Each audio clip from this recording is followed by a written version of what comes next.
네, 안녕하세요. 네, 저한테는 별로 관심 없죠? 네, 오늘 제가 다시 한번 말씀드립니다. 이렇게 먼 거리까지 오셔가지고 아마 주일 아침부터 이제 아이들 만나고 굉장히 피곤할 것 같은데, 1년에 2번씩 유승꾼으로 모입니다. 그러니까 작년에 저희가 후반기 교육을 할 때 좀 더 여성권이 실질적인 교육을 받고 싶습니다. 이렇게 부장단 그 모임 때 건의가 있어가지고 오늘 전반적인 어떤 우리 교육 주제나 또 주제협회들이 좀 더 우리 선생님들에게 와닿고 또 삶 가운데 바로 적용할 수 있는 좀 실제적인 어떤 그런 교육을 하려고 준비를 했습니다. 부족하지만 잘 또 같이 배우시고 또 그거 못지않게 들으면서 더 많은 것을 깨달았으면 좋겠습니다. 같이 기도하겠습니다.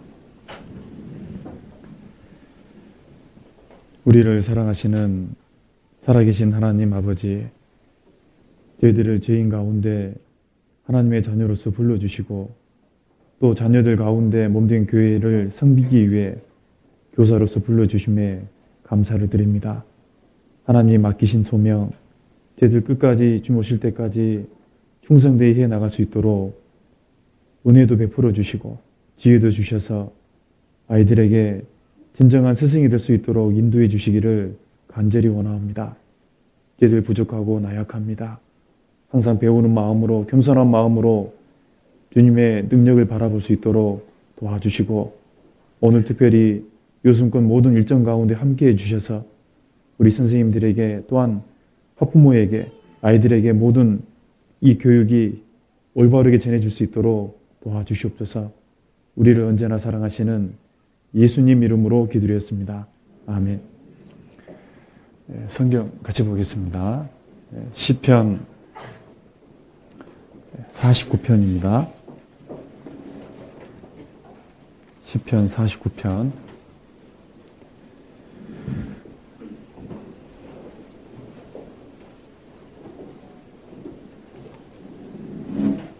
49편 마지막 절 20절입니다.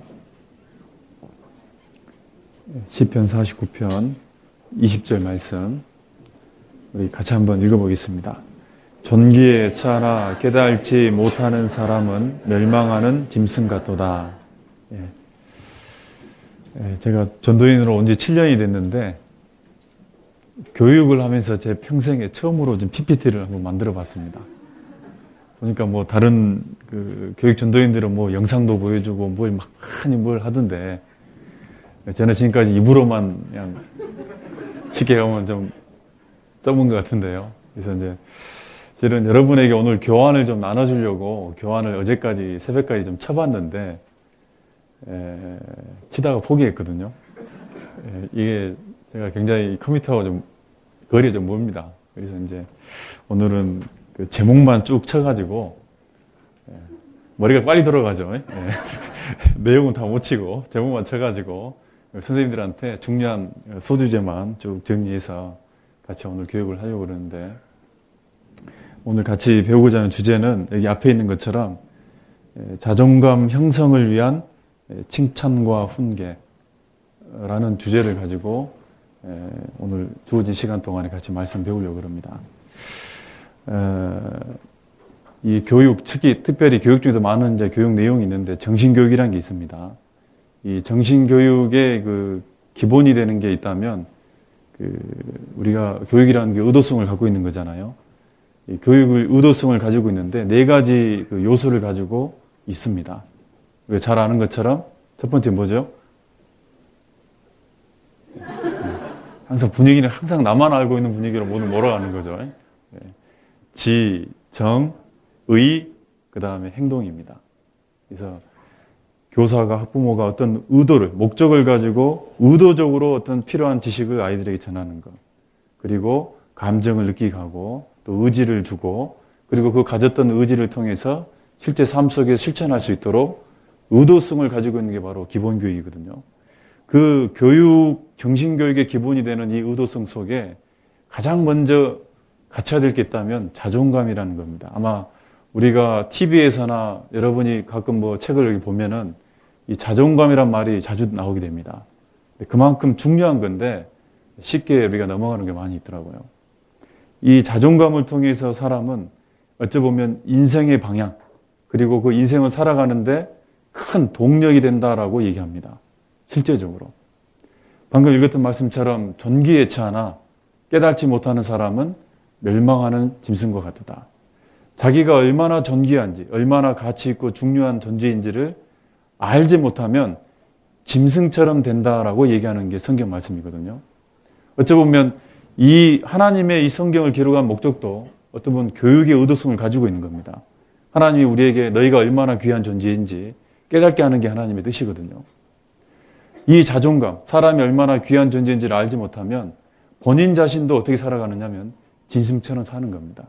그리고 다른 사람들에게도 자기가 짐승이다 생각하니까 다른 사람들도 짐승 정도다라고 생각하기 때문에 다른 사람들에게도 짐승처럼 대우를 하게 되는 거예요.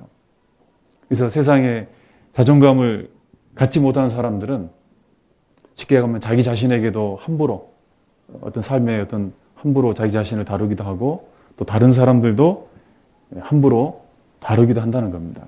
그 대표적인 이유가 뭐냐? 자존감이 없는 겁니다. 이 자존감이란 게 뭐냐? 말 그대로 이 자존감이란 말 뜻 자체가 자기를 쉽게 가면 얼마나 귀한지 느끼는 감정이다. 또 다른 말로 얘기하면 뭐 자기애 또는 뭐 자신감 비슷한 말들이 있습니다. 한마디로 얘기하면 자기 자신에 대해 느끼는 가치, 또 자기 자신을 소중히 여기는 마음, 이렇게 표현할 수 있는 겁니다. 그러나 이제 이것을 간단히 얘기하면 자기 가치, 자신의 존재 가치에 대한 인식이다라고 표현합니다. 그것은 좀 보여주는 게 좋겠죠. 같이 한번 읽어보죠. 자신의 존재 가치에 대한 인식. 근데 문제는 자신의 존재 가치만 알면 안 되는 겁니다. 그것을 인식하는 것이 자존감입니다. 그래서 자존까지만 알면 되는 게 아니에요. 자존감을 가져야 되는 겁니다. 그래서 자존감 그러면 단순히 나의 가치가 뭐다 이것이 아니라 그 가치를 진짜 내 마음속에 사실로 받아들이고 인식하는 것이 자존감입니다. 이 세상에서도요, 가끔 TV에 보면 요즘에 자살을 많이 하잖아요. 대부분 자존감이 낮아 있는, 또 어릴 때부터 이 자존감을 형성해야 되는데 이 자존감이 부족한 사람들은 반복적으로 자기는 가치 없는 인간이다라는 그런 마음을 갖게 돼 있습니다. 그게 반복되다 보면 진짜 이제 자기를 가치 없는 인간으로 여기게 되고, 그래서 어떤 잘못된 비행, 어떤 문제, 심지어 정신적인 부분, 대표적인 우울증입니다. 우울한 감, 그걸 넘어섰을 때 이제 자살까지도 하는 거잖아요. 지금 우리 세대 자체가 자존감이 형성되어 있지 않는 그런 시대에 살고 있습니다.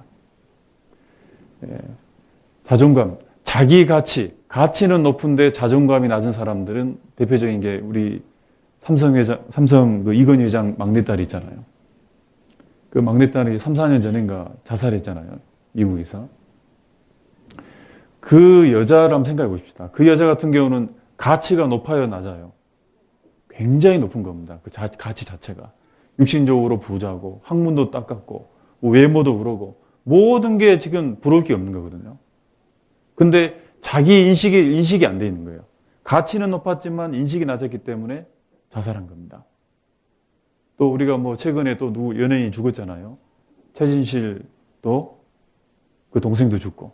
그게 뭐겠어요? 그 사람들 뭐 제가 봐도 저보다 잘생겼고 뭐 돈도 많고 뭐 명성도 있고 그러는데 그 사람 자체 가치 자체로는 참 인간적으로 높지만 자기 가치에 대한 인식에 대한 것은 낮은 거잖아요. 그래서 그런 일이 벌어지는 거거든요. 우리 아이들에게도 마찬가지입니다. 아이들이 여러분 그냥 큰다고 생각한다면 그건 오산입니다. 교육을 받음으로써 그 의도성을 가지고 올바른 의도의 목적을 가지고 키우지 않으면 올바른 사람이 안 되는 겁니다. 막연히 키우는 게 아니거든요. 반대인 사람도 있잖아요. 개인의 가치는 볼 때는 너무 형편없는데 자기 가치에 대한 인식은 굉장히 높은 사람들이 있잖아요. 우리가 가끔 보면 우리 뭐 교육하다 보면 뭐 우리 영상을 가끔 보잖아요. 그중에 그 닉 부이치치라는 사람 사지가 없는데 그 사람 얼굴을 보십시오. 얼마나 자신감이 있고 얼마나 그 밝고 명랑합니까? 그런 모습으로 앞에 나와가지고 자기 모습을 아무 부끄럽지 않고 심지어 앉아있는 사람들에게 위로를 주고 힘을 주는 사람이잖아요. 그런 사람은 육신적으로는 가치는 낮지만 그 인식 자체가 높아 있는 사람, 자존감이 높아 있는 사람들입니다. 닉부이부이치. 그 다음에 또 대표인 사람이 레나 마리아. 제가 알고 있는 사람 몇 명 없어요. TV에서 문은 모르고 우리 교회에서 흘러다니는 영상 보고 아는 겁니다. 저는 아주 잔머리가 저는 잘 돌아갑니다. 그 중에 제가 이제 책을 2권 읽은 게 있습니다. 그 중에 우리가 잘 아는 그 오체 불만족이라는 사람 누군지 아시죠? 오토다케 히로다타. 이 사람은 말 그대로 오체 불만족이에요. 어릴 때부터 이게 없어요. 팔도 10cm, 다리도 한 15cm밖에 다 잘려 있습니다. 근데 이 사람이 일본 그 와세다 대학을 나왔고 정치 학부로 나왔는데 지금은 특수 교육 초등학교 교사를 하고 있습니다. 그 사람은 그 책에 서두에 뭐라 돼 있냐면요. 내 신체는 불만족이지만 내 인생은 대만족이다. 라고 얘기하는 겁니다. 그러면서 내가 가지고 있는 이 신체는 특별한 거지 장애가 아니다라고 소개하는 겁니다. 생각이 다르잖아요, 생각이. 그래서 여러분 이 자아존중감, 자존감을 형성시킨다는 게요. 이 교육에 굉장히 중요한 토대입니다. 그런 것들을 우리가 좀 인식을 하고 이 자존감을 형성할 수 있는 그런 마음을 우리가 갖고 아이들을 바라보자. 근데 문제는 이런 자존감은 저절로 생기는 게 아닙니다. 저절로 생기는 게 아니에요. 그럼 어떻게 형성되는 거냐? 이 자존감은요, 형성하는 기본적인, 자존감을 느끼게 되는 기본적인 내용이 있습니다. 그 내용을 뭐라 하냐면, 뭐죠? 네, 사랑입니다. 여러분, 사랑을 아셔요? 생각보다 우리 그리스도인들이요, 사랑에 대해서 많이 아는 것 같은데 실제로 그리스도의 사랑, 그 안에서 모든 것을 내가 그냥 맞춰버리고 사는 경우가 있다고 생각합니다. 근데 그것만 가지고는 아이들이 정상적인 인성, 정상적인 자존감을 형성할 수 없어요. 어찌됐든 간에 중요한 것은 자존감을 형성하는 본질이 뭐냐? 사랑이라는 것을 얘기해야 됩니다. 사람은요, 자기의 가치와 존재를 누군가가 나를 사랑해주고 내 자신을 알아줄 때 자기의 가치를 깨닫는다라고 얘기하는 겁니다. 그래서 교육학 책들을 좀 쭉 읽어보면 이 다른 말로 뭐라 되어 있냐면 이 자존감은 애착 관계에서 비롯된다라고 얘기합니다. 여러분 애착이란 말 들어봤죠? 그게 사랑의 관계입니다. 아이들은 이 애착 관계를 통해서 자존감을 형성하게 되어 있는 거예요. 그래서 주위 사람들로부터 호의적인 배려, 긍정적인 말과 행동, 그런 사랑을 받음으로써 아이들은 자존감이 자연스럽게 커오면서 형성되는 겁니다. 근데 문제는요, 이 사랑이라는 속성이라는 게 있습니다. 사랑이라는 것은 혼자 돼요, 안 돼요? 안 되는 거예요. 그래서 이 자존감이라는 것은 혼자 가만히 있으면 스스로 생기는 게 아니고 반드시 관계를 통해서 형성되는 겁니다. 그 관계의 중심에 뭐가 있냐면 사랑이라는 거예요, 사랑. 혹시 그 태국의 늑대 소녀 보셨죠? 늑대 소녀는 누구와 함께 있었던 거예요, 관계를? 늑대하고. 그래서 자기의 존재와 가치가 수준이 뭐예요? 늑대가 되어버린 겁니다. 그래서 어떤 주위 사람들과 함께하고 그 사람들을 존재 가치 속에서 어떤 사랑을 느끼냐에 따라서 그 사람이 그렇게 되는 겁니다. 브라질의 늑대 소년처럼 늑대가 됐어요. 진짜 늑대입니다. 어우 하고 그렇게 얘기를 하잖아요. 실제로 얘를 데리고 왔는데 어우 이렇게 소리 질러요. 늑대가 돼 있는 거예요. 그러니까 우리가 이 자존감이라는 게 사랑, 애착 관계, 혼자서는 안 되는 거고 주위 사람들이 어떤 모습을 갖고 있느냐에 따라서 완전히 변하는 겁니다. 때로는 짐승이 될 수 있는 거고 존재 가치를 모르면 멸망하는 짐승이 되는 겁니다. 주위 사람을 통해서 내가 얼마나 귀한 존재인지 그 사랑을 통해서 깨닫게 되면 자기 존재 가치가 진짜 사람이 될 수 있는 거예요. 그래서 사람으로 태어났다고 해서 무조건 사람 되는 게 아닙니다. 그 사람이 무엇인지 존재 가치를, 자존감을 깨달았을 때 진정한 사람이 되는 거거든요. 어찌 보면 우리도 사람이 무엇인지를 교육하는지도 모르겠습니다. 성경을 통해서. 진짜 사람이 뭐냐? 영적인 존재다. 그래서 이 진정한 자존감은요,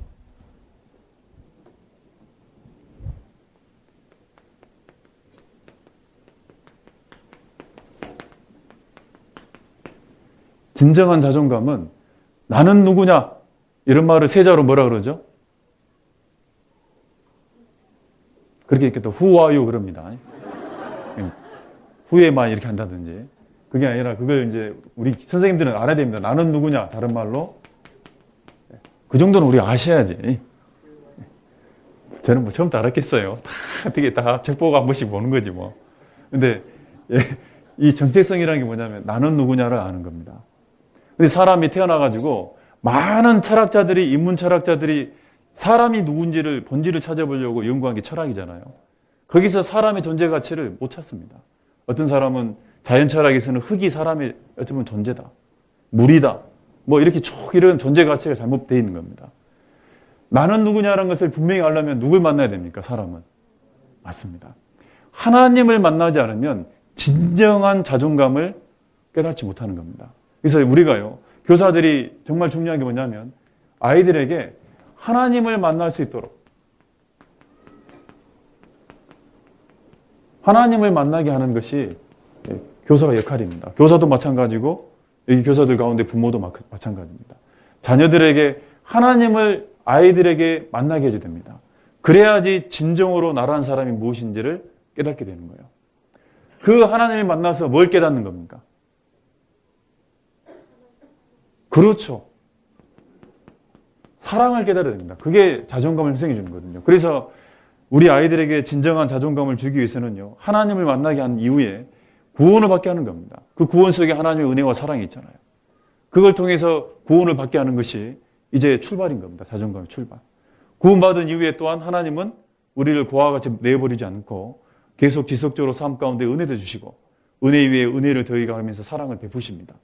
그래서 사랑을 계속 주고받음으로써 구원받은 이후에도 처음부터 그리스도인다운 자존감이 형성되는 게 아니라 자라가는 겁니다. 그게 신앙생활이잖아요. 이게 먼저입니다. 그런 다음에 두 번째가 뭐냐? 이제 하나님과의 관계 속에서만 자존감을 형성되면 안 된다는 거예요. 이제는 사람은 사람 가운데 살면서 모든 것을 배우게 되는 거거든요. 그래서 두 번째는 뭐냐면 사람 가운데서 이제 자존감을 형성해야 됩니다. 사람주의 속에서. 사람주의에서 자존감을 형성해야 된다. 그럼 그게 어떻게 하는 걸까? 이 두 가지를 다 사람 가운데서 자존감을 느끼고 하나님 앞에서 자존감을 느끼는 것이 정상적인 그리스도인들의 두 가지 영역입니다. 자존감에. 아이가 구원 안 받았다면 구원을 받게 하는 것이 가장 중요한 거예요. 구원을 받았다면 이제 그 구원 받은 이후에 지속적으로 주님의 사랑을 배우게 하고 그리고 부모와 교사 그리고 아이 주위 사람들 친구라든지 지인들 그 속에서 또한 사람 가운데서도 사랑을 받으며 자존감을 형성해야 된다. 구약에 보면은 또 많은 그 사무엘이라든지 또 신약의 대표적인 예수님의 어린 소년 시절을 보면은 하나님께만 사랑받았습니까? 사람에게도 사랑받았습니까? 이게 다 중요한 겁니다. 누가복음 잠깐 보겠습니다. 누가복음 2장.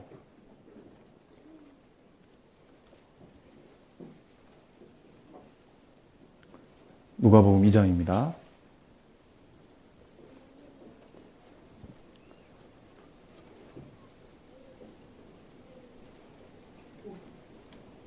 (2장) 40절.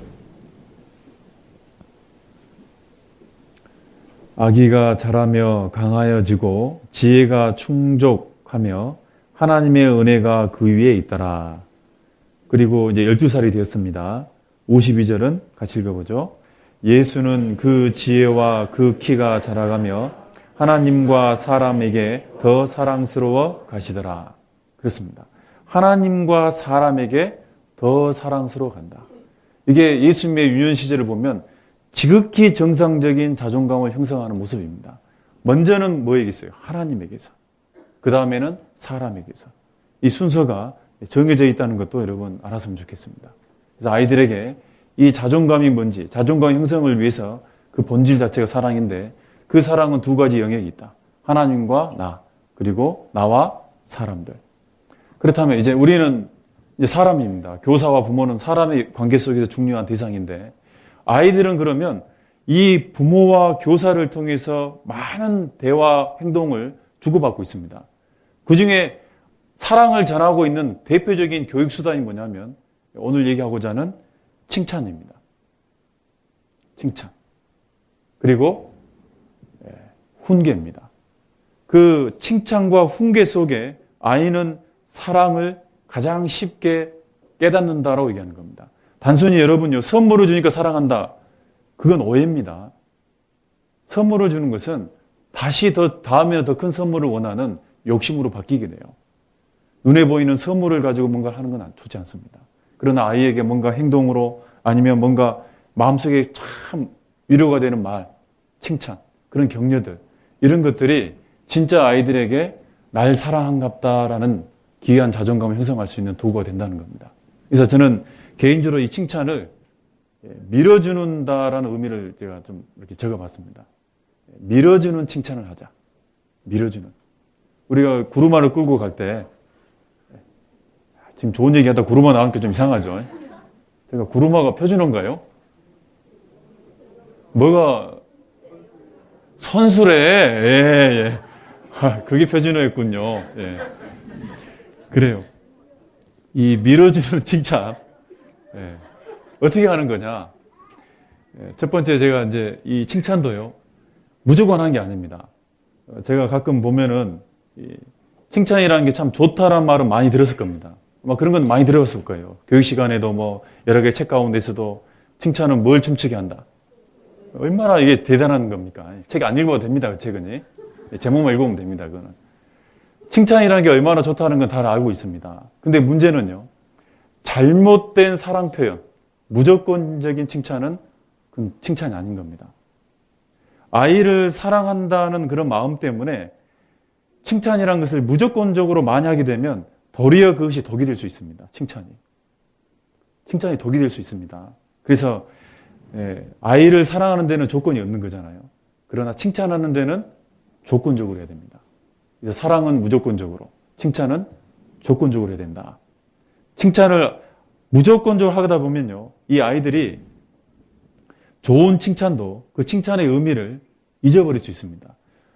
말끝마다 엄마가 그래, 교육 시간에 칭찬을 많이 해주라 했어. 그러니까 말끝마다 그것을 어떻게 잡아가지고 꼬투리 잡아가지고 칭찬해주고 뭐 행동마다 칭찬해주고 꼭 칭찬으로 정리를 해주면요, 처음에는 그게 뿌듯할지 몰라도 너무 그렇게 무조건적으로 칭찬하다 보면 칭찬의 그 진짜 의미가 잊어버리고 너무 자주 오게 되면 뭐예요? 부모나 교사의 칭찬이요, 건성으로 들려요. 도리어 그 칭찬이 더 도움이 안 되는 겁니다. 어릴 때부터 그런 칭찬들을 무조건적으로 하게 되면요, 가끔 이런 애들이 생기는 겁니다. 칭찬 중독에 빠지는 아이들이 있어요.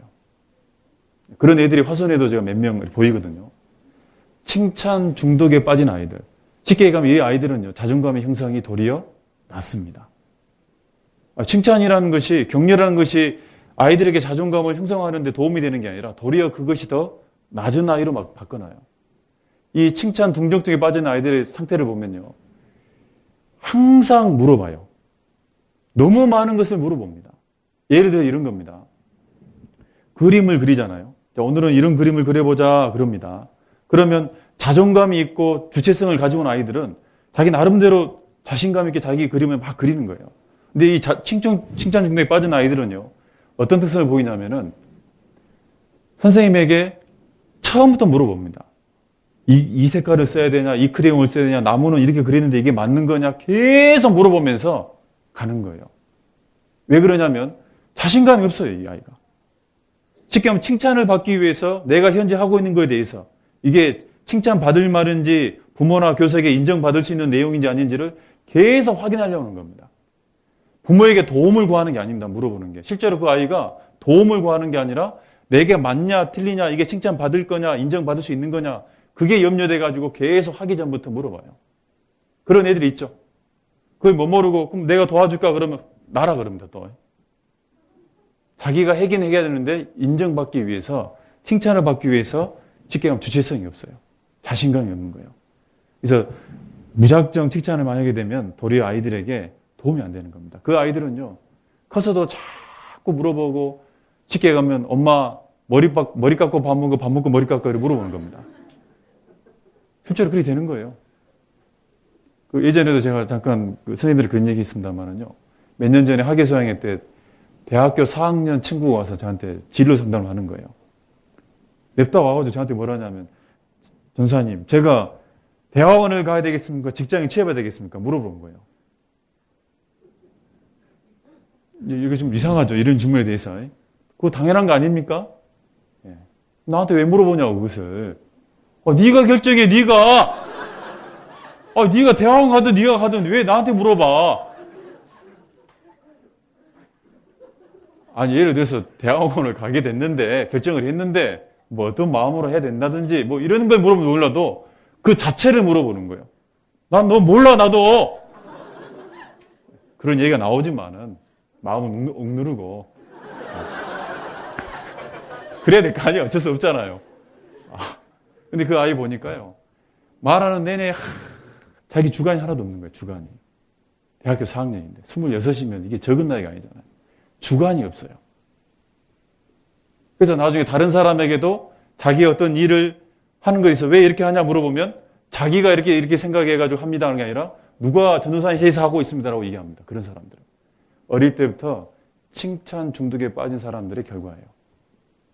여러분, 그런 아이들이 만약에 부모가 죽어버리면 교사가 만약에 교사를 떠나게 되면 누구한테 물어봅니까, 이제?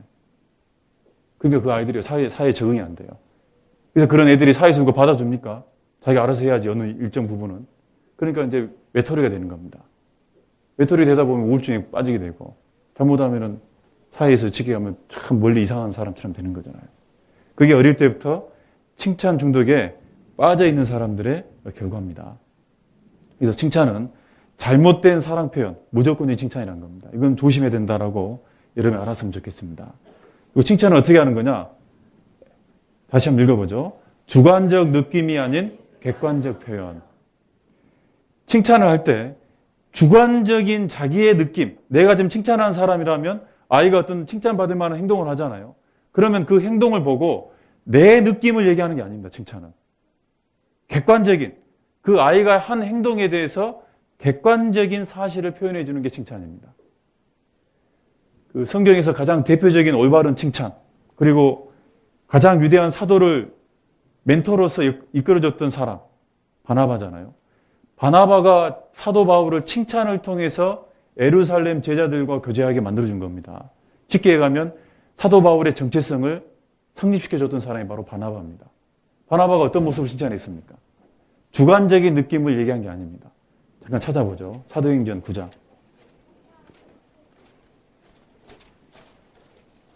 사도행전 9장입니다.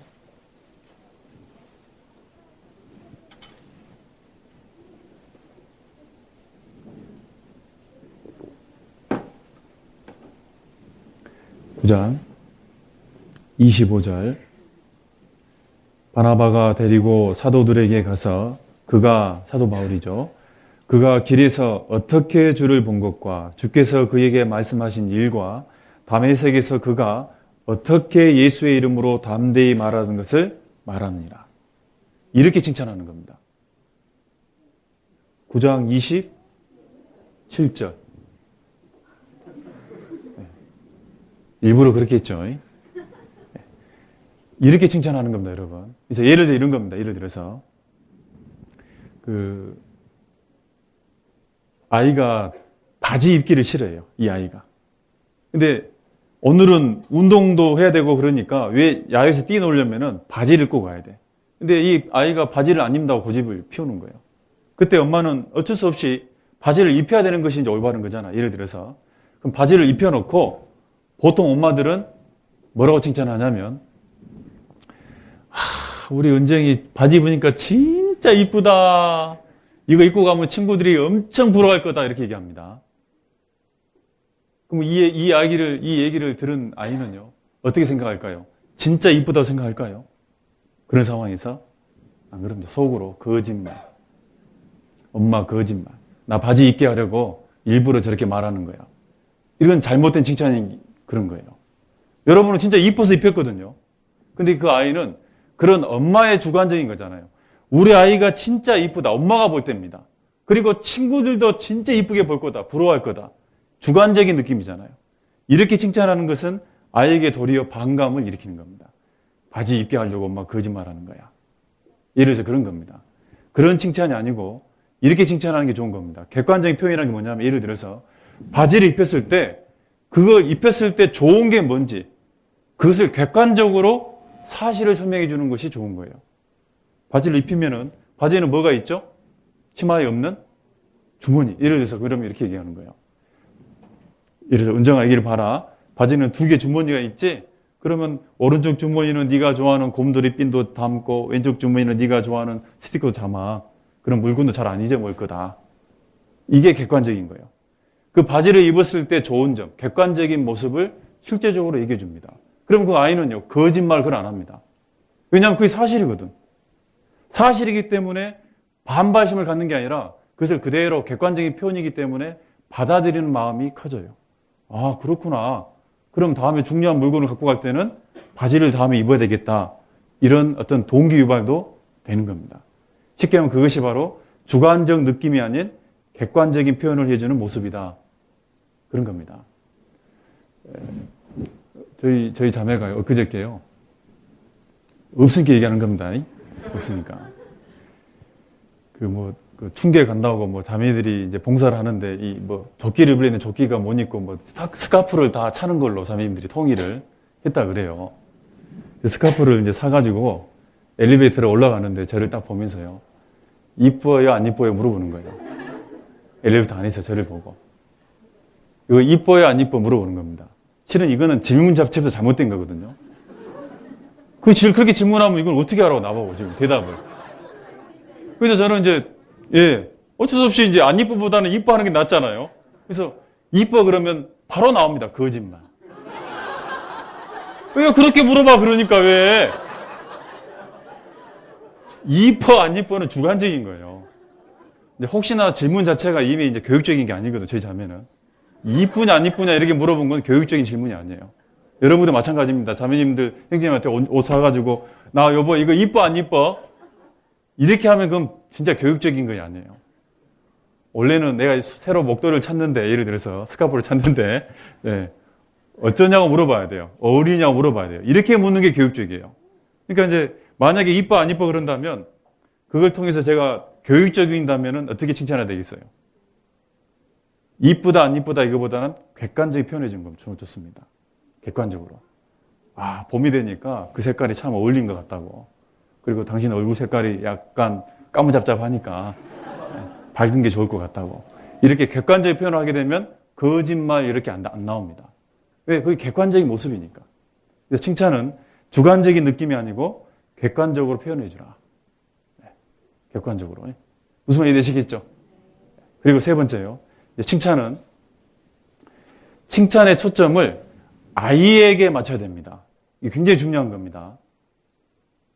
이분하고 약간 비슷한 상황이 될 수도 있는데, 칭찬의 초점 자체를 아이에게 맞춰야 돼요. 그러니까 이 칭찬의 내용은 아이의 마음을 드러내주는 것이 중요한 거지, 엄마나 칭찬하는 교사의 마음을 드러내면 안 돼요. 예를 들어서 이런 겁니다. 예를 들어서 그 엄마가 있는데 중간고사에서 아들이 예를 들어서 1등을 한 거예요. 그 성적표를 갖고 온 겁니다. 그걸 딱 보고 우리 엄마들은 얼마나 기분이 좋습니까? 그때 말 한마디 해줘야 될 거 아니에요. 칭찬을. 이런 칭찬은 안 좋은 겁니다. 예를 들어서. 예를 들어서 네가 공부 잘하는 것 때문에 엄마가 산다. 네가 공부 잘하는 것이 엄마 길을 살려주는 거예요. 네가 공부 잘하는 것이 엄마 아빠가 얼마나 행복한지 몰라. 이렇게 얘기하는 것이요. 아주 위험한 칭찬입니다. 이런 칭찬은 지금 중심이 누구한테 맞춰져 있냐면 아이가 아니에요. 엄마나 아빠가 되는 거예요. 특별히 아이들에게 칭찬할 때 칭찬의 내용이 칭찬한 사람의 존재감이라든지 만족감을 표현해줘 버리면 도리어 그 칭찬은 아이에게 큰 스트레스가 됩니다. 만약에 그런 칭찬들이요. 그럼 아이가 만약에 공부를 못했다. 그럼 어떻게 될까요? 오늘은 1등인데 다음에는 시험을 못 봤어. 공부를 못한 거예요. 그럼 그 아이는 그 칭찬을 통해서 뭐라고 느낄까요? 나는 공부가 성적이 떨어지니까 우리 엄마는 살 맛이 없어. 우리 엄마는 성적이 떨어지니까 기도 죽고 창피해서 못 살아. 그리고 우리 엄마 아빠는 불행하게 생각할 거야. 똑같은 반대 입장이 돼버린 겁니다. 그럼 나 때문에 일이 된다고 생각하고 괴로워하는 거예요, 이제. 그런 사람들이 간간히 많이 있다는 거예요. 그래서 여러분요, 칭찬의 초점 자체는 아이에게 맞추는 겁니다. 나의 만족을 얘기하는 것도 아니고 그 칭찬 가운데 특별히 그 잘하는 모습 때문에 내 존재감까지도 얘기하면 안 되는 거예요. 그럼 나는 공부 못하면 엄마가 죽는 거예요. 엄마가 죽는 거예요. 그것 때문에 나중에 커서요. 그때는 엄마 때문이라 공부 열심히 하는 사람 많거든요. 커서 공부가 안 되면 그때는 이제 완전 큰 반발심이 생겨요. 우리 그 중고등부 친구들 가운데 그런 애들이 한두 명 있습니다. 그 잘못된 거예요. 그런 마음을 어디서 가졌겠어요? 부모가 그렇게 칭찬한 겁니다. 부모는 좋은 마음으로 그렇게 칭찬했는데 도리어 올바른 칭찬이 안 된 겁니다. 그리고 어떻게 해야 되는 거냐? 재능과 결과보다는 노력과 과정을 칭찬한다. 재능, 그 아이가 타고난 재능, 그리고 그 한 일에 대한 결과를 가지고 칭찬하는 것보다는 그 결과를 얻기 위해서 노력한 것, 그 과정 속에서 느꼈던 것을 칭찬해 주는 게 좋은 거예요. 예전에 그 우울증 이제 관련된 제가 그 책을 읽으면서요. 한 그 샘플 그 사례가 나오는데 한국 사람입니다. 이 여자가 이제 우울증에 심하게 걸려가지고 자살까지 가려고 가다가 치료를 받는 중인데 그 여자가 미국 유학 가가지고 미국 명문대 석사, 박사 학위를 땄어요. 그리고 현재 지금 미국의 그 학과에 정식 교수로 근무를 하고 있는데 우울증에 빠진 겁니다. 그 원인이 뭐냐? 원인이 뭐냐면 이렇게 얘기한 거예요. 내가 세상에서 가장 듣기 싫은 말이 뭔지 알아요? 라고 처음에 물어보는 거예요. 교수가 정신과 상담자에게 첫 마디가 그거예요. 내가 세상에서 제일 듣기 싫은 말이 있다. 그게 뭐냐면 넌 원래 잘해. 너는 원래 똑똑하니까 잘할 수 있어. 이걸 얘기했던 겁니다. 그 말 때문에 너무너무 자기는 괴로운 거예요. 자기는 진짜 내가 공부를 여기까지 오기 위해서 자기는 나름대로 고민하고 노력하고 밤잠도 줄여가면서 열심히 노력해서 결과를 얻었는데 한마디가 뭐냐면 너는 원래 잘해. 너는 원래 태어날 때 머리가 똑똑해. 그러니까 남들보다 잘해. 이렇게 치부해버린 겁니다. 그래서 거기에 나중에 좌절감을 느껴버린 거예요. 성공은 했지만 인식은 떨어진 거예요. 자존감은 떨어진 거예요. 그래서 우울증이 심하게 앓게 되고 자살까지 시도를 한 겁니다. 자살까지. 그래서 그 잘못된 칭찬이라는 거예요. 재능, 타고난 재능, 어떤 결과를 가지고 칭찬하는 것보다는 야, 네가 예를 들어서 이 정도 결과를 얻기 위해서 이렇게 공부했구나, 이런 노력을 했구나, 그것을 이렇게 격려해주고 칭찬해주는 것이 진짜 칭찬이다 그 말이에요. 아까 같이 똑같은 상황에서 아이가 1등 해가지고 성적표를 가지고 왔다. 그러면 뭐 공부 잘하는 맛에 내가 산다. 그것이 아니고 뭐라고 얘기하면 좋겠어요? 어떻게 하면 좋겠습니까? 제가 하나 읽어드릴게요. 이게 올바른지 한번 판단해 보세요. 학교 성적이 잘 나와서 엄마는 네가 정말 자랑스럽다. 학교 성적이 잘 나와서 엄마는 네가 정말 자랑스럽다. 맞는 칭찬일까요? 잘못됐을까요? 어떤 사람 좀 구분이 안 갑니다. 아, 저 정도면 잘한 거 아닌가? 이거는 잘못된 겁니다. 왜 그러냐면 이 말은 결과와 부모 중심이에요. 엄마가 자랑스럽죠, 지금. 네가 공부를 잘해서 엄마는 정말 자랑스럽다. 공부를 잘한다란 말은 결과적인 거고 거기에 대한 느낌은 아이에게 초점이 맞춰지는 게 아니라 지금 누구예요? 엄마예요. 그래서 아이 중심도 아니고 결과 중심입니다. 부모 중심과 결과 중심으로 말한 게 그 내용이에요. 근데 우리는 이 정도만 얘기해도 대단하다고 생각하거든요. 잘못된 칭찬입니다. 그러면 정말 과정 속에 아이 중심의 칭찬이 뭘까요? 이렇게 하면 되는 겁니다. 공부를 열심히 하더니 네가 공부를 열심히 하더니 성적이 잘 나와서 정말 자랑스럽겠구나. 자랑스럽겠구나란 말은 내 마음이요, 네 마음을 표현하는 거예요. 네가 아니군요, 여러분. 이제 죄송합니다. 네. 아이의 마음을, 아이가 가졌던 마음을 열어서 내가 얘기해 주는 거예요. 아이 중심이고 네가 열심히 했기 때문에 과정을 지금 중심입니다. 결과도 있지만 과정 중심이고 아이 중심에 얘기하는 겁니다. 그래서 부모의 중심이 아니고 부모의 느낌이 아니고 네가 자랑스럽겠구나, 보람을 느끼겠구나, 뿌듯하겠구나 라고 얘기해 주는 것이 재능보다 결과보다는 노력과 과정을 칭찬해 주는 것과 같은 겁니다. 이해되시죠? 이렇게 얘기하면 그래도 내가 뿌듯한 마음, 아이가 1등을 했으니까 너무 기쁜 마음을 표현하고 싶은데 어떻게 표현해야 됩니까? 그럼 이렇게 하면 됩니다. 예를 들어서 네가 공부를 열심히 하더니 성적이 잘 나와서 정말 자랑스럽겠구나. 네가 자랑스러워하니까 엄마도 기쁘다. 이렇게 하면 됩니다. 기억이 안 나죠, 이제? 그게 바로 아이의 마음과 아이의 과정 속에 있는 노력을 칭찬해 주는 게 올바른 칭찬이란 말이에요. 그렇게 하셔야 됩니다. 그래서 부모 중심의 칭찬을 하게 되면 잘못하면 자기가 성적이 떨어지면 부모의 존재 가치가 같이 함께 떨어지는 거예요. 그래서 같이 죽자고 그러잖아요. TV에서 실제로 아이가 우리나라입니다. 고등학교 2학년 여고생인데 결국은 부모를 죽였어요. 왜 죽였냐? 학교 1등인데 얘가. 근데 2등, 3등으로 떨어지면서 가고자 하는 좋은 학교, 고등학교 그 전문학교를 못 간 겁니다. 엄마가 그러니까 실망에 빠져가지고 살 가치를 잊어버린 거예요. 그러니까 항상 네가 그렇게 하려면 나 죽자. 우리 그냥 죽자. 우리 가끔 그런 경우 있죠. 살아오시면서. 여러분 부모님들이. 또 우리 부모님만 특이했죠. 또 제가 다 죽였죠. 우리 부모님을 또. 하도 제가 말씀 피우니까 저희 어머님이 같이 죽자고 하더라고. 니 때문에 못 살겠다고 같이 죽자고. 그때는 내가 못 모르고 그걸 넘겼은 게 다행이지 그걸 계속 얘기했으면 진짜 아마 죽었을 거예요. 그 아이의 잘못된 어머니의 칭찬이에요. 결국은 엄마가 죽자 그러니까 자기가 대신 죽여줬어요. 여자아이입니다. 이 잘못된 칭찬이 극단적이게 가요, 실제로. 좀 아이들이 그래요. 그래서 재능과 결과보다는 노력과 과정을 칭찬하는 것이 올바른 칭찬이다. 그걸 분명히 여러분이 알았으면 좋겠습니다. 마지막으로 미뤄지는 칭찬, 정말 올바른 칭찬을 하려면은 과장된 또 인격을 칭찬하면 안 됩니다. 인격을 칭찬하는 것은 아주 이건 잘못된 겁니다. 예를 들어서 아이가 너무너무 잘한 일을 했어요. 그럼 그냥 오랜만에 잘한 일을 하니까 너무너무 엄마가 그냥 뿌듯해. 아빠가 뿌듯해. 그냥 흥분한 나머지 예를 들어서 우리 아이는 천재야. 우리 애기 최고. 세상에서 제일 착해. 이렇게 완벽한 아이가 없어. 이건 전부 다 뭐예요? 과장된 거고 그리고 인격을 칭찬하는 내용입니다. 천재야, 최고야, 완벽해. 세상에서 제일 착해. 그게 잘못된 칭찬이거든요.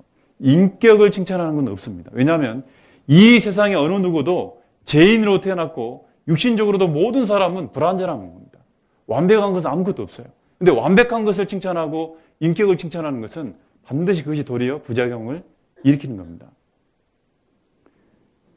그 일례로 이런 겁니다. 설거지를 하고 있어요, 아이가. 초등학교 여학생인데 설거지를 하고 있는 거예요. 엄마가 설거지 안 하고 밖에 나갔다 들어왔더니 설거지하는 모습을 보니까 너무너무 이쁘잖아요. 그러니까 엄마가 이쁜 나머지 아이고 우리 딸 이렇게 세상에 이쁜 딸이 없을 거라고 이뻐 죽겠네. 세상에 제일 착하다고. 이렇게 엄마를 도와주다니. 이렇게 그냥 흥분해서 얘기한 겁니다. 아마 그렇게 얘기할 경우 많이 있을 겁니다. 근데 이것은 인격을 칭찬한 거잖아요. 그 아이가 그걸 들을 때 그 앞에서는 일단 분위기가 좋은 분위기잖아요. 엄마가 막 흥분해 있으니까. 좋아할지 몰라도 양심은 좋아하지 않습니다. 진짜 자기 양심은 좋아하지 않습니다. 왜냐하면 자기는 세상에 제일 착하지 않아요. 엄마는 나를 몰라. 내가 어저께 엄마 소주머니에서 돈 200원 훔쳤어. 그거 얘기 안 했거든. 며칠 전에 난 친구가 싸웠어. 엄마는 그런 나의 모습을 몰라. 근데 엄마는 지금 뭐라 하냐면 세상에 제일 착하대. 그럼 도리어 반감이 일어나요. 그래서 도리어 다음에 내가 자신감이 떨어지면요. 엄마나 아빠에게 부담감을 주기 싫어서 나는 칭찬받을 수 없는 세상에 제일 착하지 않는 사람이라고 의도적으로 반항합니다. 그런 아이들이 실제로 있습니다. 잘못된 칭찬을 요구합니다. 그래서 인격을 칭찬하는 게 아니라 그 아이가 할 수 있는 것, 아이의 노력을 쉽게 얘기하면 칭찬해 주는 거예요. 네가 공부를 열심히 했다, 열심히 한 거에 대해서, 그리고 네가 많이 노력을 했다, 네가 친절하게 인사를 잘한다, 너는 최고로 인사를 잘한다 그러면 안 된다는 겁니다. 너는 참 사람 올 때마다 일어나서 공손하게 인사를 잘하는구나 이렇게 하면 되는 거예요. 그냥 있는 그대로 소설해 주면 되는 겁니다. 실질적인 것을 표현해 주란 말이에요. 그래서 정말 우리에게 아이에게 자존감을 형성할 수 있는 올바른 칭찬을 하려면 이런 5가지의 모습을 가지고 칭찬했으면 좋겠습니다. 잊어먹을 수 있으니까 다시 한번 제가 읽어보겠습니다. 생각해 보십시오. 잘못된 사랑 표현, 무조건 칭찬은 칭찬 중독에 빠질 수 있습니다. 그리고 주관적인 느낌이 아닌 객관적으로 사실을 표현하는 게 좋다. 칭찬의 초점은 아이에게 맞춰라. 재능과 결과보다는 노력과 과정을 칭찬하라. 그리고 인격을 칭찬하지 말라. 과장을 두면 안 된다는 겁니다. 그 다음에 이제 마지막으로 훈계입니다. 우리가 칭찬도 있지만 교육의 대부분이 뭐냐면 훈계예요. 훈계. 잘못하면 명령, 지시, 뭐 쉬운 말로 얘기하면 꾸중이라고 얘기할 수 있는 겁니다. 이 아이들을 정말 면책하고 지시하고 명령할 때, 꾸중할 때, 꾸짖을 때 어떻게 하는 거냐? 정말 끌어주는 훈계를 해야 됩니다. 끌어주는 거. 끌어준다고 말하면 방향을 잡아준다는 얘기입니다. 그래서 우리의 가르침 속에 꾸중이라는 게 있는데, 훈계라는 게 있는데, 이 훈계는 어떻게 하는 거냐면요. 일단 대부분의 사람들은 칭찬보다 훈계를 잘하게 되어 있습니다.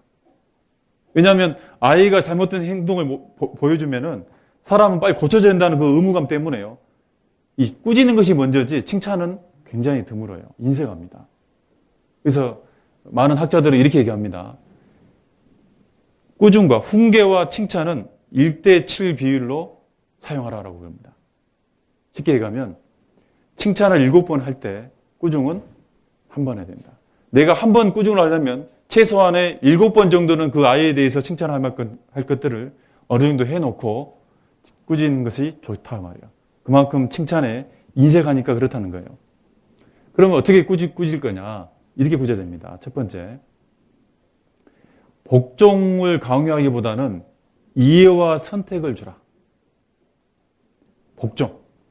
이렇게 해, 저렇게 해, 이렇게 해, 무조건 막 이렇게 강요하는 거 있잖아요. 무조건 해야 된다는 어떤 조건 없이 무조건 이유도 설명 없이 무조건 하라고 하는 것은 좋은 게 아닌 거예요.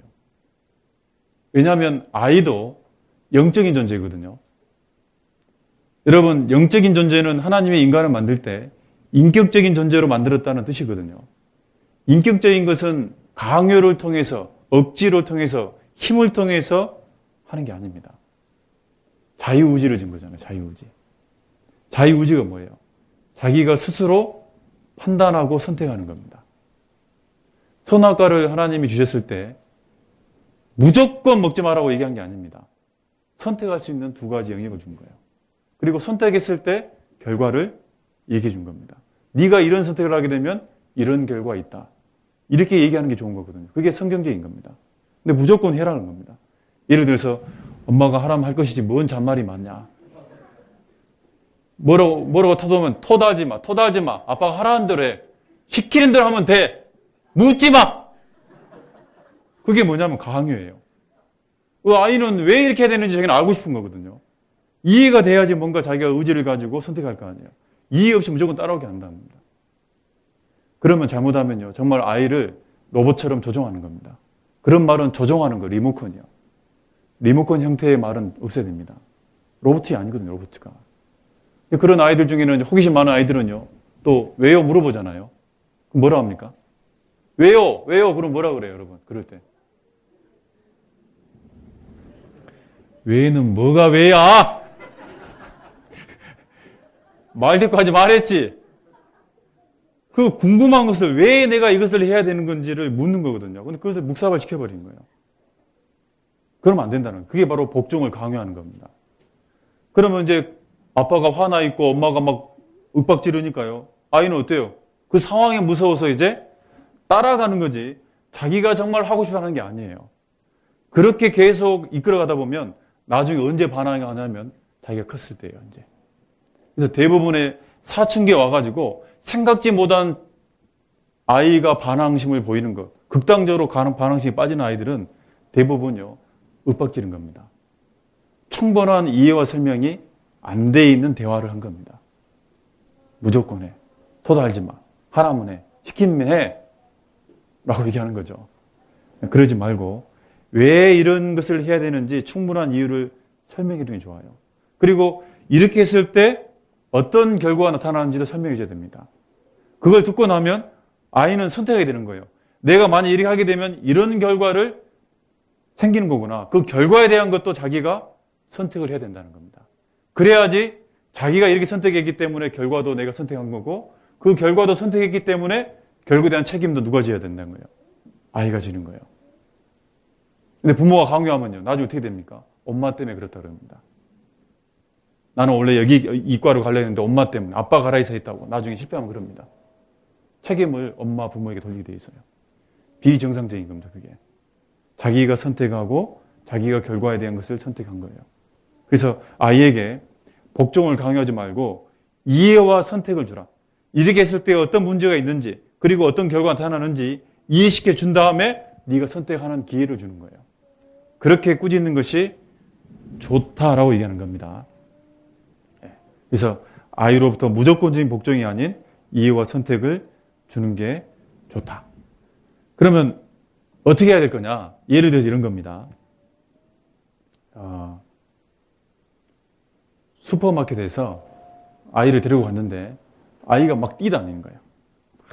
막 뛰다녀요. 그런 아이를 봤을 때 보통 어머님들은 뭐라고 얘기합니까? 네? 가만히 좀 있어. 그런다고 가만히 있어집니까, 그게? 예를 들어서 울고 있는 아이한테 울지 마 그러면 안 울습니까? 여러분요, 얘들한테는 울고 있으면 울지 마 그럽니다. 시끄럽다고.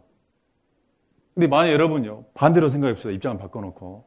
여러분이 자매님들이 계시는데, 만약 여러분이 울 일이 생겨가지고 거기서 울고 있는 거예요. 다 커가지고. 다 커가 울고 있는데, 남편이 들어와가지고 그걸 보면서 울지 마 그러면 여러분 울음 끝이에요? 그거와 똑같은 상황이에요, 얘한테. 근데 우리는 그렇게 얘기하거든요. 그게 아니다 말이에요. 그래서 만약에 슈퍼마켓에서 뛰다니는 아이들이 있으면 대부분 그러잖아요. 너 뛰지 말라고 했지? 누가 이래서 뛰으라 했어? 뛰지 마 그럽니다. 그래서 성기를 아니까 이제 창피해가지고 큰 소리 못 치고 이거 너 집에 가서 넌 문제라. 그럼 그거 보면요. 이 아이는 그 말을 통해서 왜 안 뛰어야 되는지를 알지 못합니다.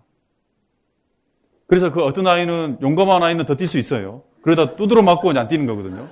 근데 어떤 아이는 소심 아이는 그 말을 듣습니다. 안 뛰어요, 진짜로. 안 뛰는 이유가 뭐냐? 엄마가 화났기 때문에 안 뛰는 거예요. 그 아이는 자기가 잘못된 실수, 슈퍼마켓에 뛰는 것은 잘못이잖아요. 올바른 행동은 아니거든요. 그 올바른 행동을 아닌데 그 계기를 통해서 올바른 행동이 아니라는 것을 깨닫지 못하는 겁니다. 실제로. 엄마가 화났기 때문에 안 뛰는 거예요. 그렇게 깨달은 아이는요. 엄마가 없을 때 언제 뛰어요? 그때 뛰어요. 그래서 그런 아이들은요. 화낸 사람이 없으면 뛰게 되는 거예요. 왜 안 뛰는지를 엄마가 차분하게 얘기를 해주는 것이 옳다 그 말이에요. 예를 들어서 우리 딸 이름이 유은이거든요. 유은이가 뛰고 있다. 지금도 뛰고 있습니다. 지금도. 힘나게 죽겠어. 제가 보면 지금. 깡패예요. 깡패. 많이 뛰고 있다 그러면요. 유은아 여기는 여러 사람이 쇼핑하는 곳이다. 예? 네가 막 뛰다니면 사람들 부딪혀가지고 넘어질 수도 있고 넘어지다 보면 다칠 수도 있어. 그래서 엄마처럼 천천히 걸었으면 좋겠다. 이렇게 얘기하는 것이 꾸짖는 거예요. 무슨 말 이해되십니까? 이유를 설명해 주는 거예요. 그래서 그럼 이 아이는 이걸 듣고 나서 내가 뛰게 되면 사람 누구가 부딪혀가지고 넘어져서 다칠 수 있다. 그런데 자기가 또 그 말을 무시하고 뛰었어요. 그럼 다쳤어. 누구 책임일까요? 자기가 깨닫게 되는 거예요. 그럼 다쳐가지고 뭐라 생각한다면 내가 엄마 말을 안 듣고 내가 뛰었기 때문에 다쳤구나라고 깨닫는 겁니다. 무슨 말이 되시죠? 그것이 올바른 꾸짖는 거예요. 그래서 올바른 걸 알려주고 그리고 자기가 선택함으로써 결과에 대한 것도 자기가 책임지는 겁니다. 그걸 통해서 진정한 깨달음이 생기는 겁니다. 그렇게 해주는 것이 바로 복종을 강요하기보다는 이해와 선택을 주는 모습이다라고 생각하면 되겠습니다. 그리고 두 번째, 이 훈계를 할 때는 눈높이를 맞추고 차분한 목소리가 중요합니다. 눈높이를 맞춰야 됩니다. 눈높이. 그래서 저도 중요한 얘기를 할 때는요. 여기서 얘기하는 것보다는 내려가가지고 딱 앞에 가서 눈을 마주치고 얘기하는 게 좋습니다. 아이에게 다가가서 눈높이를 맞춰야 돼요. 조그만 아이가 저기서 막 떠들고 있어. 떠들지 마! 그러면 큰 소리 때문에 놀래가지고 멈추는 거지. 진짜 왜 떠드는지 모르는 거예요. 그런 것보다는 그런 아이가 있으면 소리 지르지 마시고요. 가까이 가서 이렇게 구부르게 앉아가지고 아예 눈높이 맞추고 눈을 마주보면서 얘기하는 것이 기본 자세입니다. 여러분, 그건 기본 자세예요. 그리고 멀리 있으면은 가까이 가야 돼요. 근데 가가지고 얘기를 하려고 하면 애들이 딴청 피우는 애들이 있죠. 선생님을 안 봐. 그래서 다른 데 막 몰두하고 있고 안 봐. 그럼 그때 어떻게 해야 될까요? 머리 하나 때려야죠. 그러면 안 되고요. 그럴 때는 아예 어깨를 딱 손을 대는 게 좋습니다. 앞에서 아예 어깨를 손을 딱 슬그머니 잡아요. 그럼 볼 수밖에 없어요. 어깨를 대놓고 차분한 목소리로 얘기하는 겁니다. 차분한 목소리로. 흥분하면 안 됩니다. 왜냐하면 감정이 표현되어 있는 윽박지르는 소리는 그 말의 내용이 아이한테는 안 들려요.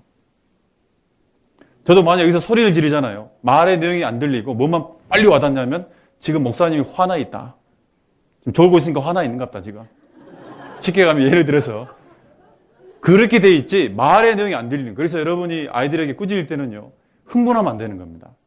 생각보다 차분해지는 것이 훨씬 더 중요한 거예요. 그게 훨씬 더 큰 소리예요. 그리고 눈을 마주쳐야 됩니다. 예전에 제가 광양교회에서도 그런 얘기를 했습니다만은요. 저희 부모님은 일어날 때 안 깨워요. 안 깨웁니다. 저희는 학교 갈 때 안 깨웁니다. 그래서 초등학교 입학해가지고 안 깨우니까 그때는 시기도 없었거든요. 안 깨워가지고 10시인가 일어났어요. 충분히 자고 일어났더니 아무도 없는 거예요. 그때 얼마나 당황스럽겠어요. 더 기분 나쁜 건 뭐냐면 옆에 잤던 형 누님들은 안 깨워 갔다는 거예요. 동생이 자고 있으면 깨워야 될 거예요. 같이 학교 갈 때. 안 깨워.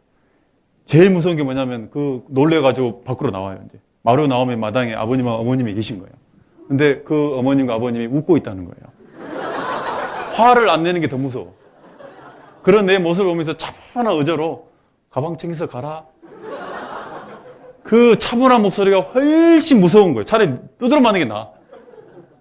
그것이 더 중요한 거예요. 그래서요. 이제 학교 가서 맞죠. 이제 그때는 맞았잖아요. 맞고 돌아오면은 어떻게 해요? 알아서 자기가 아침에 일어나려고 시기도 없는데 어떻게 일어나냐? 새벽에 몇 번 눈을 껌뻑껌뻑. 그러게 한 2주, 3주 하면은 이제 자동으로 딱 떠지잖아요. 그게 중요한 거거든요. 그래서 여러분 소리 지르지 말고 차분한 목소리. 그래서 여러분요, 내가 너무 화가 날 수 있습니다. 어떤 극단적인 행동이 보면 확 올라올 수 있잖아요. 그때는 말을 안 하는 게 좋아요. 잠깐 화를, 내 자신도 화를 늦춰야 됩니다. 그리고 아이도 흥분된 아이들이 있습니다. 막. 그때는 얘기하면 안 돼요. 그때는 참아야 돼요. 나도 참아야 되고, 아이도 어느 정도 흥분이 가라앉았을 때, 이제 아이에게 가까이 가서 눈을 마주치면서 차분한 목소리로 얘기하는 것이 꾸짖는 자세의 이제 출발입니다. 어떻게 해야 될 거냐? 꾸짖을 때 구체적으로 이제 문제 행동보다는 문제 원인과 해결에 초점을 둬야 됩니다. 문제 행동 자체를 가지고 꾸짖으면 안 되고 문제가 왜 생겼냐, 왜 이런 행동이 생겼는지 문제 원인을 찾는 것이 중요한 거예요. 그리고 원인을 찾았으면 어떻게 하면 이것을 해결할 수 있는지 그것을 알려주는 것이 꾸짖는 목적이에요. 꾸짖는 것은 징계만 있는 게 아니에요. 징계를 통해서 깨닫는 거예요. 왜 내가 이런 문제가 생겼는지, 앞으로 그럼 어떻게 해야 되는지까지가 깨닫는 것이 징계입니다. 많은 사람들은 화를 내고 꾸짖기고 꾸중만 하고 끝내버린 거예요. 원인과 방법, 해결 문제까지는 안 가는 겁니다. 하나님은 그렇게 가르치지 않았거든요. 하나님은 매만 때렸습니까? 그렇지 않아요. 알려줬어요. 원인이 뭔지, 그리고 앞으로 어떻게 해야 될 건지, 해결 방안까지 얘기해 주는 게 중요하단 말이에요. 예를 들어서요, 우리 아이들 가운데 가끔 엊그저께도 그런 상담을 받았습니다만은요, 아이들 한참 클 때 보통 7살부터 빠르면 한 6살부터 한 12살까지는 도벽을 많이 합니다. 성장기 자체가 도벽을 해요. 만약에 여러분 자녀가 예를 들어서 도둑질에서 걸렸어요. 그러면 여러분 어떤 마음이 올라올까요? 딱 봤을 때 이제 자, 어떻게 할까요? 일단 죽이고 보죠. 그러면 안 되고요. 보통 엄마들은 그러죠. 그래서 아이가 엄마 지갑에서 돈 훔쳤다. 근데 그게 이제 예를 들어서 딱 들통이 난 거예요. 너 지갑에서 돈 빼갔지? 뺐어 안 뺐어?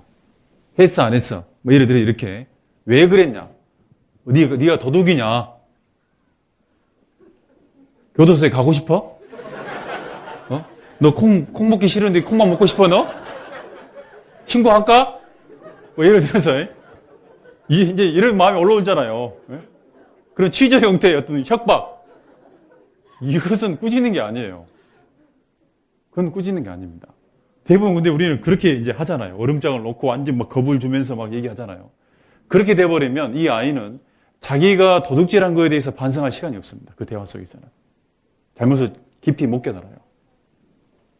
도리어 그 엄마가 좀 무서운 분위기를 피하기 위해서 쉽게 하면 잘못하면요. 얼버무리고 잘못하면은 그 거짓말로 자기 그 이유를 둘러댈 수 있습니다. 그것을 피하기 위해서. 그래서 여러분요. 진짜 매를 들어야 할 때가 있긴 있습니다. 그런데 매를 드는 것보다는 아까 같이 차분하게 얘기를 해야 돼요. 왜 그랬냐? 막 우리 이제 왜를 묻고 싶잖아요. 실은 원인을 찾기 위해서 왜라는 질문을 던질 필요 있는데 왜를 너무 강조해버리면 왜라는 말은요. 도리어 변명을 만드는 도구가 됩니다. 너 왜 훔쳤어? 네가 뭔 돈이 필요해? 예를 들어서 네가 뭔 돈이 그래 필요해? 왜 그랬냐고 왜를 강조하면은 사람은 왜 그랬냐고는 뭐가 있어요? 이유로 얘기하면 변명으로 바뀌어요. 애들은. 죄에 대해서 일정하게 깨닫는 게 아니라 변명을 하게 돼 있습니다. 성경도 보면요. 하나님이 가인이 아벨을 쳐 죽였잖아요. 그 아벨을 죽인 가인에게 하나님이 나타났습니다. 이 동생이 어디 있느냐? 내가 동생을 지키는 자이니까. 그런 난 다음에 이 가인에게 하나님이 묻는 질문이 있어요. 이렇게 해야 되는 겁니다. 이렇게. 창세기 잠깐 보겠습니다.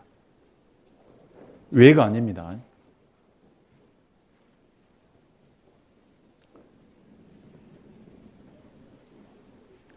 제가 8절부터 10절까지 읽어보겠습니다.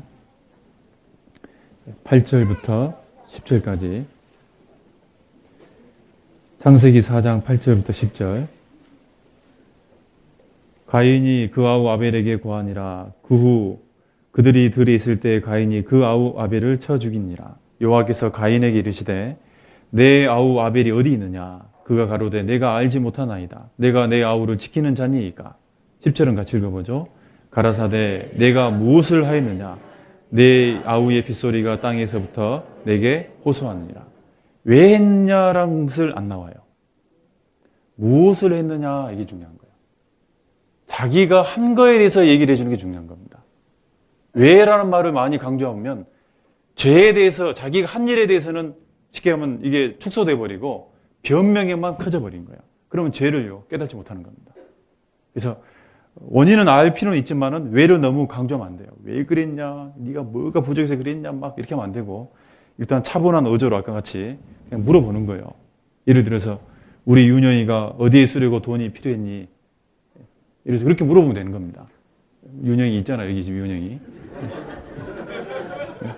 엄마는 윤영이가 왜 어디서 돈이 필요해서 이거 썼냐고 물어보고 알고 싶다고 물어보는 거예요. 차분하게. 그러면 일단 원인이 뭔지를 알거든요.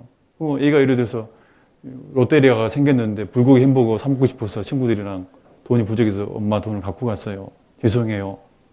그러면 이제 죄송하다고 얘기 나오면은 인정을 해줘요. 네가 그래서 햄버거를 사 먹고 싶어서 그랬구나 얘기해주고 그 다음에 뭐냐면 해결 방향으로 해줘야 됩니다. 다음에 그런 돈이 필요한 일이 생기게 됐는데 이런 상황이 됐을 때 다음에 이런 상황이 벌어지면 어떻게 하면 좋겠니? 라고 물어봐야 됩니다. 그게 피드백이라는 거예요. 그것을. 그러면 고민을 하는 거예요. 그때는 엄마 돈을 훔치면 안 되겠죠. 그때도 훔쳐야 된다 그러면 그건 아직 이제 제정신이 아니잖아요. 그때 그러면 이제 의견을 통해서 그때는 지금처럼 엄마에게 미리 돈이 필요한 이유를 설명하고 얘기하렵니다. 그게 좋겠지라고 인정해주고 그렇게 해주는 것이 이제 그게 피드백이고 그리고 엄마가 얘기해주는 거예요. 네가 엄마 돈 훔쳐간 것은 잘못이다. 그러나 네가 그 잘못된 내용을 용기 있게 말한 것에 대해서는 고맙게 생각한다라고 칭찬도 해줄 필요가 있습니다. 그리고 앞으로도 그런 상황이 벌어졌을 때 네가 올바른 판단을 할 거다라고 엄마는 믿는다. 격려를 해주는 거예요.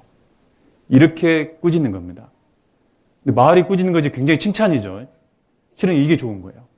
그래서 원인을 파악하고 앞으로 어떻게 해야 될 건지 다시 마음을 다지고 그리고 해결 방향을 다시 한번 피드백해 주는 거예요. 이것이 바로 문제 행동보다는 문제의 원인과 해결에 초점을 두고 얘기하는 것과 같은 겁니다. 마지막으로 이제 이 훈계는 긍정문으로 대화를 해야 됩니다. 그래서 긍정문으로 대화하기. 이게 실제로 우리 이제 선생님들이 잘하고 있을 수도 있고 생각보다 못하고 있을 수도 있어요. 되도록이면 모든 우리 언어 자체가요, 긍정문으로 사용해 좋아요. 아이가 정말 스스로 변화되기를 원한다면 부정문보다는 긍정문을 사용하자. 긍정문이라는 게 쉽게 가면 이런 겁니다. 꾸짖을 때 필요한 긍정문이 뭐뭐 하면 뭐뭐 할 수 있다. 이게 꾸짖을 때 대부분 우리가 사용되는 문장 형식입니다. 이것만 가지고 모든 걸 써먹으면 안 되고 이건 하나의 형식이에요. 그래서 예를 들어 부정문 같은 경우는 어떤 거겠어요? 뭐뭐 안 하면 할 수 없다입니다. 그래서 안 돼, 뭐 하지 마, 안 돼, 뭐 이런 말은 대부분 부정문이에요. 근데 교육을 할 때는요, 우리가 꾸짖을 때는, 훈계를 할 때는 긍정문으로 얘기하는 거예요. 근데 긍정문은 어떤 방향으로 하는 거냐? 이건 하나의 모습이고, 긍정문은 아이가 했으면 좋은 행동, 바라는 행동이 있을 거 아니에요. 아이가 했으면 좋은 행동, 그것을 긍정문으로 말하는 겁니다. 이게 어려운 말인데 예를 들면 금방 쉽습니다. 아침에 예를 들어서 백화점에서 중요한 약속이 있어요. 백화점을 가야 돼요. 아이를 밥을 이제 먹이고 가야 돼. 근데 아이가 밥을 깨작깨작 하고 있어. 바빠는 죽겠어. 빨리 가야 돼. 중요한 약속이에요. 깨작깨작 하고 있을 뿐만 아니라 TV에 또 집중해서 몰두해 있는 겁니다. 그럼 이걸 보면 여러분 같으면 어떻게 합니까? 평상시에. 뭐 말이 필요 없죠. TV 툭 꺼버리죠. 그리고 숟가락으로 턱 때리면서 빨리 처먹어. 엄마 바빠 오늘은. 뭐 이렇게 할 수도 있고. 이게 이제 그 정도는 없겠죠. 그런 건 없어요. 예?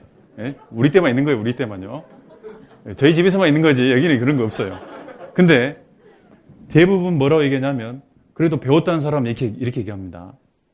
너 밥 빨리 안 먹으면 엄마 백화점 갈 때 안 데려다 갈 거야 그럽니다. 이게 배웠다라고 생각하는 사람이 쓰는 용어입니다. 너 밥 빨리 안 먹으면 엄마 백화점 갈 때 안 데려갈 거야. 그럼 그 아이 그 말 듣고 좋아하는 아이들이 있어요? 대부분 웁니다. 철없는 애들은 울기부터 시작합니다. 그리고 좀 큰 애들은 짜증냅니다. 왜냐면요, 이게 바로 부정문이에요. 네가 뭐뭐 안 하면 뭐뭐 안 데려갈 거야. 이렇게 얘기를 하게 되면 아이들은 이 문장을 어떻게 이해하게 되냐면 앞문장은 안 들어와요. 앞문장은 애들은 안 들어옵니다. 뒷문장만 마음에 와닿아요. 안 데려간다는 것만 마음에 먼저 크게 와닿아요. 그러니까 기분이 나빠. 엄마가 나를 지금 백화점에 안 데려간다는 말만 듣게 되는 거예요. 그래서 누굴 미워하냐면 엄마를 미워합니다. 도리어. 나를 안 데려가는 엄마를 미워하고 엄마는 나를 싫어하고 엄마는 나를 버리는 것처럼 느끼는 거예요. 실은 누구 때문에 그런 말이 나온 거예요? 지 행동 때문에 그런 거잖아요. 그래서 이렇게 부정문을 쓸 게 아니라 정말 자기의 지금 행동을 깨닫고 자기의 행동의 결과가 어떤 거다라는 것을 깨닫게 하려면 긍정문으로 바꿔줘야 됩니다. 그럼 아까 그 내용을 어떻게 하면 되겠어요? 네가 밥을 빨리 먹으면 백화점에 같이 갈 수 있어. 그럼 이 아이는 백화점에 같이 갈 수 있어란 말이 와닿아요. 그래서 백화점에 가기 위해서 긍정적으로 마음이 바뀌는 거예요. 백화점에 가기 위해서 자기 해야 될 게 뭐예요, 이제? 그래서 이게 굉장히 능동적으로 애들이 듣는 자세가 바뀌게 돼 있습니다. 실제적으로. 그게 바로 긍정문의 효과예요. 긍정문의 효과. 그래서 네가 밥을 다 먹으면 엄마랑 같이 백화점에 갈 수 있어. 그래서 아이가 어떤 행동을 하냐에 따라서 결과가 달라진다는 것을 알려주는 겁니다. 이 긍정문은. 그래서 여러분 긍정문을 사용하는 게 중요한 거예요. 그래서 결국은 결과에 대한 선택권이 누구한테 있다는 거예요. 백화점 가고 안 가고는 누구한테 달린 거예요. 엄마 때문이 아니고 나 때문이에요. 그래서 자기가 자기 어떤 일을 스스로 제어하고 선택하고 결과를 책임질 수 있기 때문에 능동적으로 바뀌게 되어 있습니다. 이런 문이 바로 긍정문이에요. 긍정문. 무슨 말 이해되시죠? 마지막으로 이걸 잘 했다면 끌어주는 훈계를 한다. 복종을 강요하기보다는 이해와 충분한 설명을 이해와 선택의 기회를 주라. 그리고 눈높이를 맞추고 차분한 목소리로 대화를 시작한다. 문제의 행동보다는 문제의 원인과 해결에 초점을 두고 대화를 풀어간다.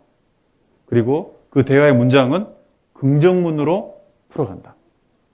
그래서 이 긍정문을 바꾸는 연습을 제가 한번 해보겠습니다. 마지막으로. 자, 동생이랑 싸우지 마를, 이 부정문입니다, 이거는. 동생이랑 싸우지 마를 어떻게 하면 바꾸면 좋을까요? 긍정문으로. 그래요. 아이고, 잘하시네.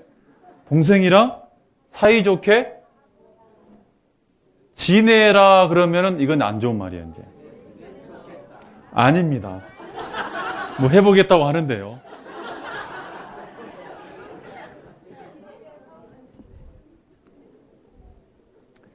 초등학생한테는 사이좋게란 말은 어려운 말입니다.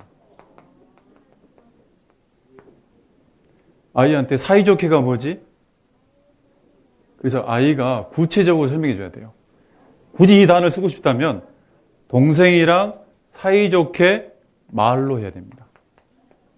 말로 하는 것이 더 중요한 말이에요. 이게 구체적인 거예요. 예를 들어서 저희 처제가요. 없죠. 우리 처제 없죠. 주로 우리 집안을 제가 비방하니까. 처제가 이제 저희 처제가 한때 서울에 잠깐 이제 공부하러 올라갔는데 어떤 서울교회 자매님들이랑 같이 이제 자취하면서 공부를 했는가 봐요. 근데 이제 공부를 하고 있는데 그 서울교회 자매님이 이제 그 책상에서 졸면서 있는 거예요. 잠을 자야 되는데 막 졸면서 있으니까 공부한다고 자기 막 어렵게 앉아 있으니까 너무 불쌍해 보이잖아요. 그래서 한마디 했답니다. 자매님, 좋게 자. 우리는 다 알아먹죠? 이게 뭔지 알죠? 전라도 말은 좋게 자. 다 알아먹는 이 자매는 그 말 듣고 나서 멍한 거예요. 자매님, 좋게 자가 뭐예요? 우리 처제는 그것도 모르고, 좋게 자? 좋게 자! 그게 아니고, 이게 단어라는 게요. 어려운 말입니다. 그래서 사이좋게 어떻게 말로 해. 사이좋게 말로 얘기해. 이게 좋은 거예요. 그래서 어떤 동생과 싸울 일이 있고 의견이 잘못됐으면 싸우고 막 이렇게 흩뜨는 게 아니라 사이좋게 말로 얘기를 하자. 네 의견을 드러내고 하자. 그래서 그렇게 하는 게 좋겠고요. 또 예를 들어서 여러분 습득하라고 지금 얘기한 겁니다.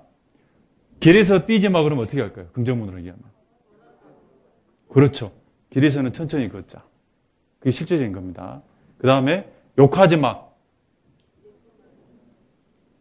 고운 말을 쓰자. 예, 예쁜 말을 쓰자. 고운 말을 쓰자. 그 다음에 소리 지르지 마.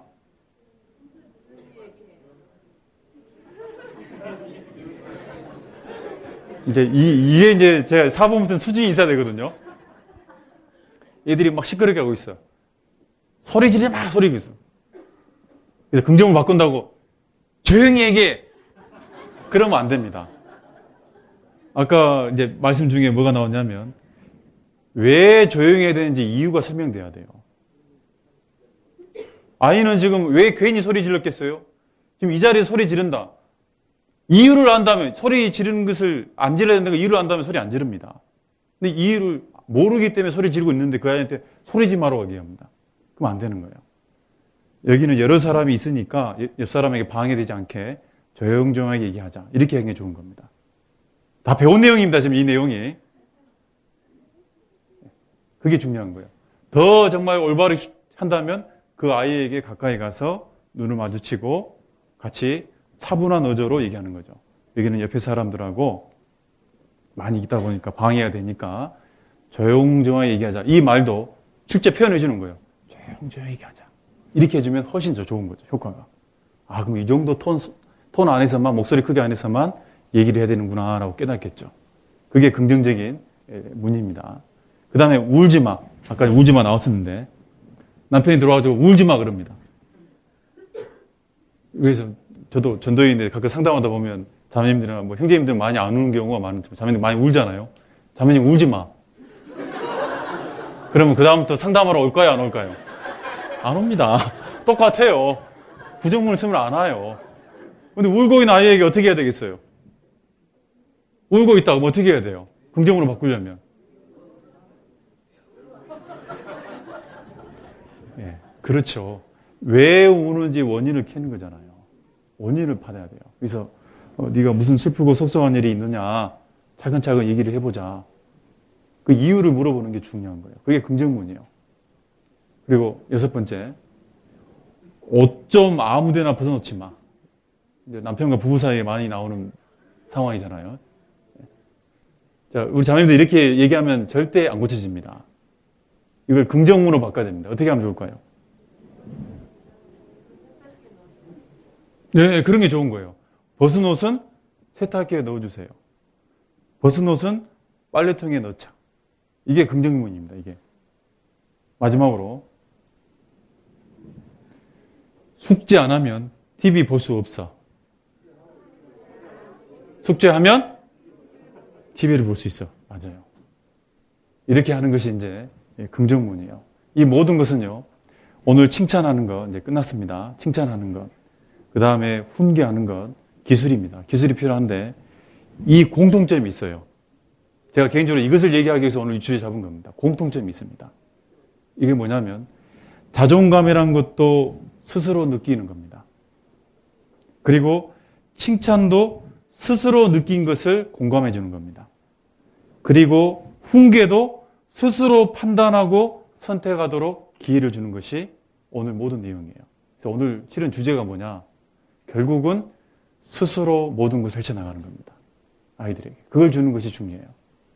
여러분 여호수아에 보면은 아까 우리 목사님도 므낫세와 에브라임 지파, 요셉 지파잖아요. 그 지파에게 2개의 분깃을 주기로 약속을 했습니다. 야곱이. 근데 막상 가나안 땅에 들어가니까 2개의 분깃을 줬어요, 안 줬어요? 안 줍니다. 1개밖에 안 줘요. 그러니까 그 요셉 지파가 따졌죠. 우리는 2개 분깃 받아야 되는데 왜 하나밖에 안 줍니까? 그때 이 여호수아가 얘기하잖아요. 스스로 개척하라. 나머지 1분깃은 너희가 하나님의 능력을 힘입고 개척하라고.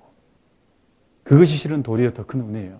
그래서 결국 우리 아이들이 이 세상에서 이제 성장해 나가면서 스스로 개척해야 돼요.